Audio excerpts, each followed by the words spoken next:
In episode 1, the vampire was a rumor with 100 names. In episode 2, it becomes something colder, a case file. Not a story told for fun, but a story recorded because people believed it was urgent. A quick boundary before we begin. These historical records do not prove the supernatural. They prove what people said they saw, what they believed was happening, and how authorities sometimes responded. The real subject of episode 2 is not whether vampires exist. It is how communities under pressure can turn confusion, illness, and grief into procedure that looks like evidence. Early modern Europe lived close to death. War moved borders and people. Hunger thinned bodies and patience. Disease arrived without warning and took without explanation. In that world, a cluster of deaths did not feel random. It felt targeted. When medicine cannot explain, the mind hunts for cause anyway. And when fear meets pattern, the pattern becomes a story with a suspect. Europe already carried older traditions of the unquiet dead.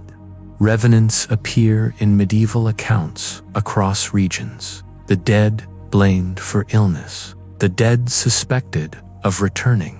The dead treated as a problem that could spread. This is not yet the slick vampire of modern pop culture.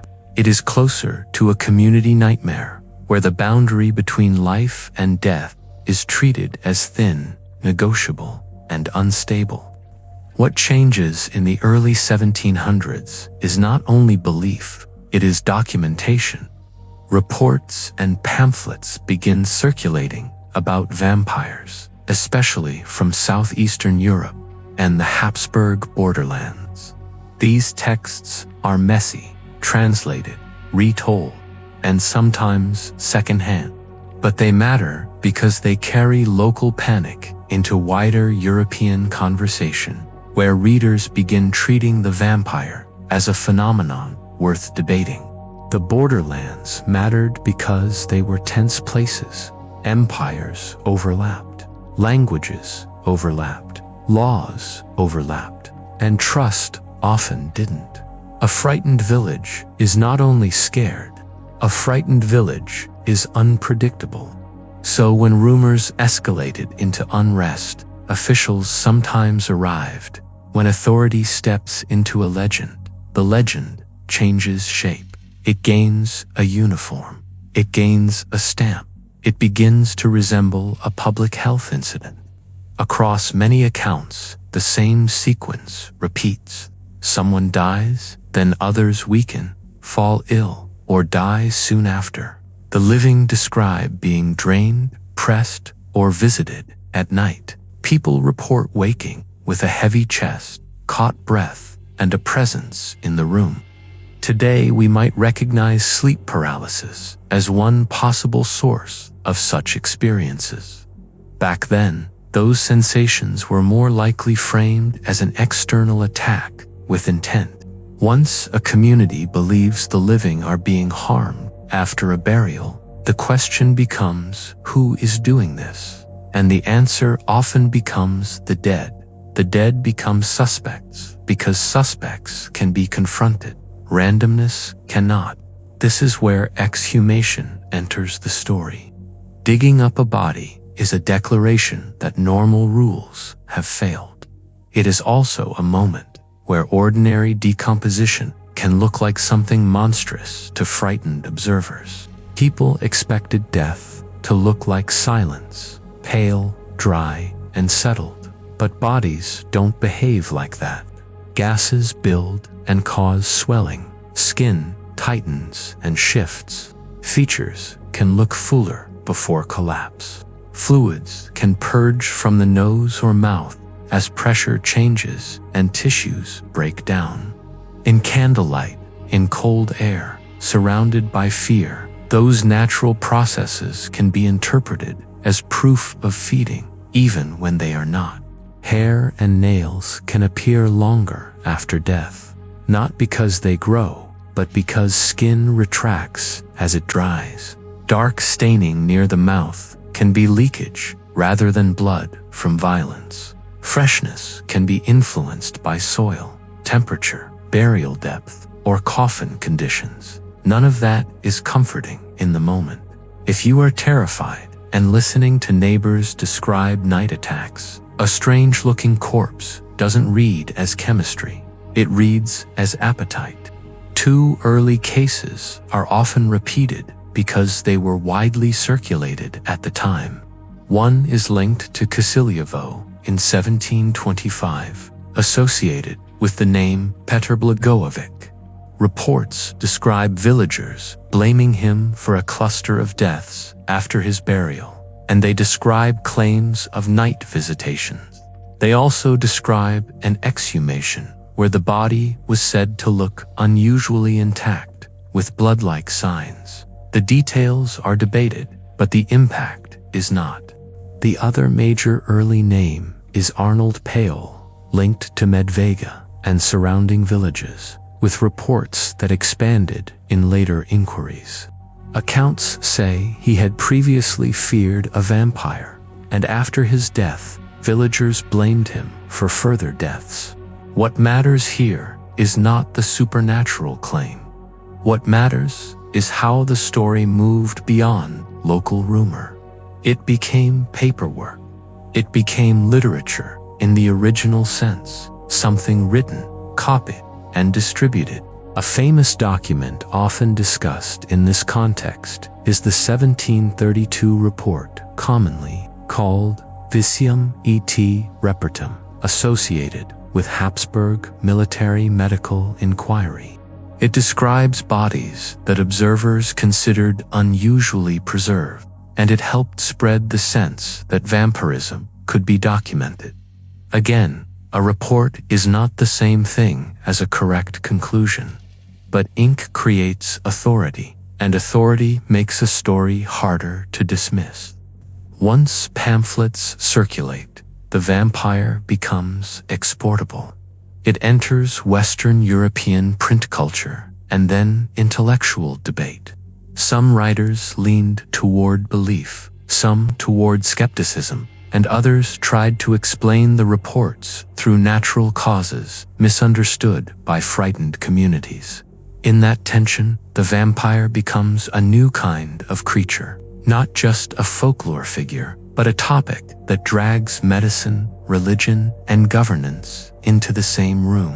When you read these accounts, you notice how the evidence is often the body itself. Swelling is described like vitality. Dark fluid becomes fresh blood. Skin tightness becomes new flesh. In modern forensic terms, we call these normal post-mortem changes. In a village that expects the dead to look dry and empty, the same changes can look like confirmation that the corpse has been feeding. Fear interprets biology in the language it already trusts. A second evidence category is timing. If one death is followed by another, and then another, people assume causation. In an era of contagious disease, poor nutrition, and limited medical intervention, clusters were common. But common does not feel common when you're living inside it.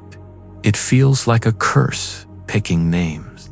A vampire narrative takes that chaotic suffering and turns it into a single agent with intent, which is terrifying but psychologically cleaner. A third evidence category is testimony. Someone says they were visited. Someone says they woke choking.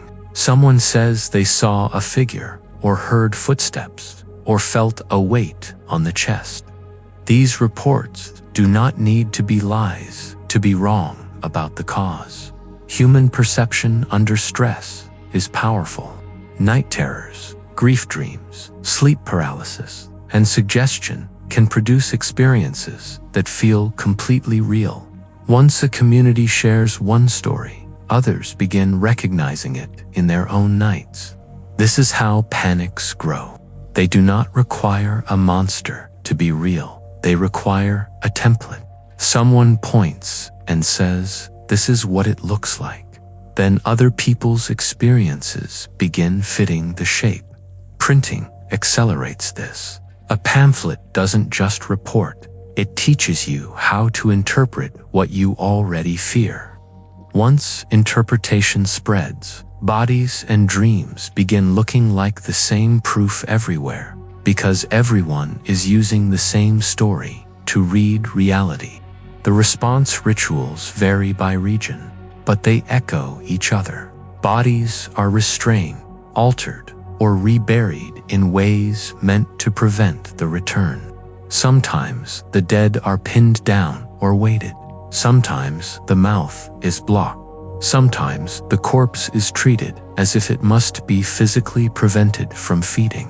It is brutal, but it also reads like medicine in that worldview.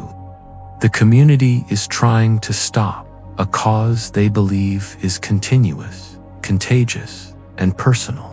Modern archaeology sometimes finds unusual burials that appear preventative, including stones, sickles, stakes, or atypical placement. These finds are fascinating, but we have to stay cautious.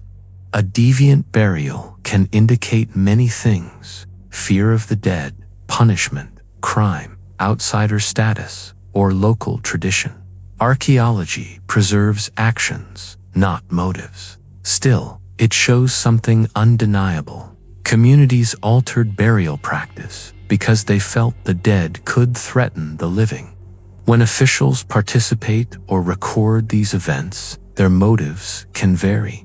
Some may have believed, some may have doubted, but feared civil unrest more than superstition. Some may have treated it as a practical governance problem. Calm the village, restore routine, stop panic from turning into violence. In that sense, the vampire sometimes functioned as a social pressure valve. Give fear a target, perform a solution, and the community can feel protected again. This is where the vampire becomes more than a monster. It becomes a tool for making chaos feel manageable. Random death is unbearable because it offers no leverage. A vampire story offers leverage, even if it is false. It says, we can act, we can fix, we can stop the drain. That action, ritualized and shared, can produce real emotional relief. Relief can change how people sleep, how they interpret symptoms, and how they perceive the next death. The story strengthens itself. It also becomes a media object. Printers benefit from the unusual. Vampire stories are sticky because they combine horror with official tone. A village rumor is easy to dismiss. A translated report that sounds medical is harder to shrug off, especially for readers hungry for strange news. In that period, pamphlets were not just entertainment, they were information networks, and the vampire moved through those networks like a contagious idea. As the idea spreads, it standardizes. That's crucial. Early folklore is local and messy. The vampire panic era begins producing a more consistent template: symptoms in the living, a suspect in the dead, an exhumation, a set of bodily signs, and a ritual solution. The more often the template is repeated, the more convincing it feels. Repetition becomes evidence. Uniformity becomes proof. And soon the vampire seems less like a local belief and more like a European phenomenon. Notice what this template does to the home. It makes sleep dangerous. It makes grief suspicious. It makes the bed a battlefield. People become hypervigilant about thresholds and night air. They tighten routines. They guard windows. They watch each other.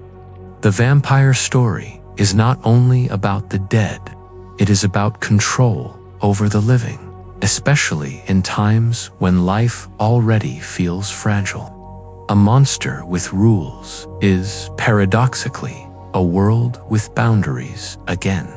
This is also why invitation myths and threshold rules matter later, even if they aren't in every early report. Thresholds are emotional: doors, windows, beds, crossroads, places where the mind already senses vulnerability.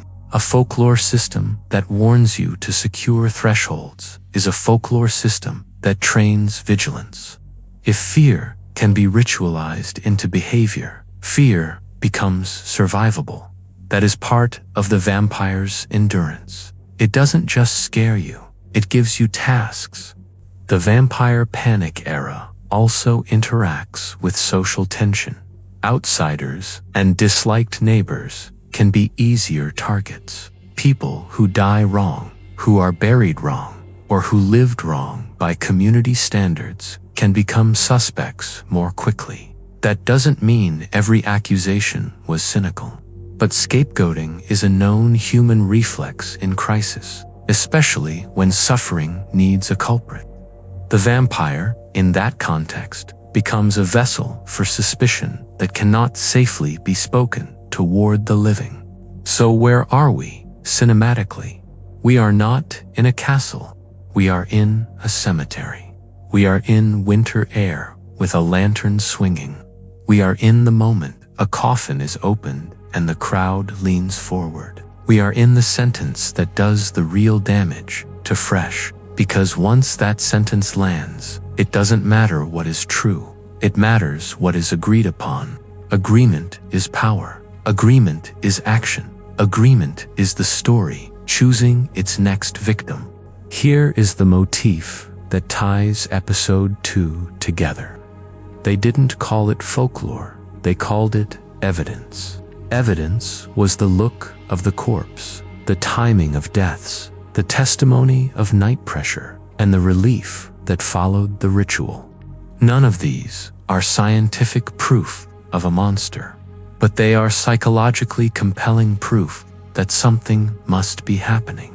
Human beings rarely tolerate mystery when stakes are high. They prefer an answer they can touch, even if it is wrong. That is why episode 2 matters. It is the hinge. The vampire steps out of oral tradition and into documents.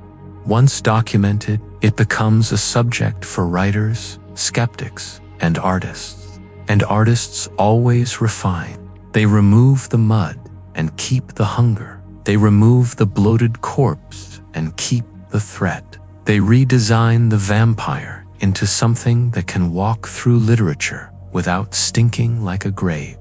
That transformation is episode 3, and it changes everything. In episode 3, the vampire leaves the cemetery and enters the city. It becomes fashionable. It becomes a character with control, patience, and charm.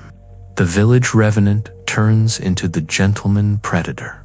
But never forget, the gentleman vampire is built on the bones of panic, built on misunderstanding, built on records and pamphlets and exhumations written in a tone that made fear sound official.